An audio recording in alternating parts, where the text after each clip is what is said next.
వారానికి ఒకసారైనా ఈ హల్వాని చేసి పెట్టండి. పిల్లల ఎదుగుదలకు చాలా ఉపయోగపడుతుంది. ఇంట్లో అందరి ఆరోగ్యానికి మంచిది కూడా.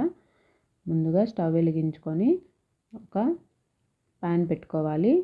మందంగా ఉండే కడాయి తీసుకోవాలి, లేదా నాన్ స్టిక్ ప్యాన్ అయినా యూజ్ చేసుకోవచ్చు. ఇప్పుడు 1 కప్పు వరకు మినుములు వేసుకొని అవి వేగిన తర్వాత నువ్వులు వేసుకోవాలి.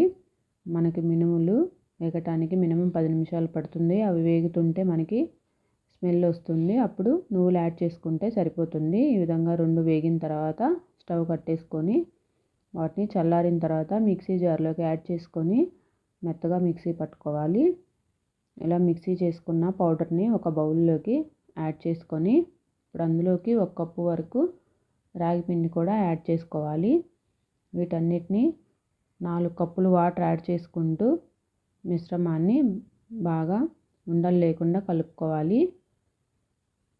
3 కప్పులు పప్పులకి 4 కప్పులు వాటర్ వేసుకొని బాగా కలుపుకోవాలి. ఎక్కడ ఉండలు లేకుండా చూసుకోవాలి. ఈ విధంగా కలుపుకున్న తర్వాత స్టవ్ వెలిగించి ప్యాన్ పెట్టుకొని 2 స్పూన్స్ నెయ్యి వేసుకున్న తర్వాత ముందుగా కలుపుకున్న మిశ్రమాన్ని అందులోకి యాడ్ చేసుకొని 2 కప్స్ వరకు బెల్లం వేసుకోవాలి.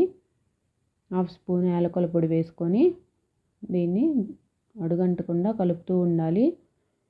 స్టవ్ సిమ్లో ఉంచుకుంటూ కలుపుకుంటూ ఉంటే మనకిది చిక్కబడుతుంది. మధ్య మధ్యలో 1 స్పూన్ నెయ్యి యాడ్ చేసుకుంటూ కలుపుకోవాలి. ఇది ఇలా చిక్కబడిన తర్వాత మళ్ళీ కొంచెం నెయ్యి యాడ్ చేసుకొని కలుపుకుంటూ ఉండాలి. ఎక్కడ అడుగంటకుండా చూసుకోవాలి. ఈ విధంగా ఇదంతా చిక్కబడిన తర్వాత మళ్ళీ ఇంకో స్పూన్ నెయ్యి యాడ్ చేసుకొని కలుపుకున్న తర్వాత చూసారు కదా, మనకి ఇది ప్యాన్ వదిలేసే టైంలో డ్రై ఫ్రూట్స్ పౌడర్ యాడ్ చేసుకొని ఒకసారి కలుపుకొని స్టవ్ కట్టేసుకుంటే ఎంతో హెల్దీ అయిన టేస్టీ అయిన హల్వా రెడీ అయిపోతుంది. దీన్ని వేడివేడిగా సర్వ్ చేశారంటే చాలా టేస్టీగా ఉంటుంది. వారానికి ఒకసారి కానీ 2 సార్లు కానీ ఈ విధంగా చేసి ఇచ్చారంటే పిల్లల ఆరోగ్యానికి కూడా చాలా మంచిది. వీడియో నచ్చితే లైక్ చేయండి. మన ఛానల్ని సబ్స్క్రైబ్ చేసుకోండి.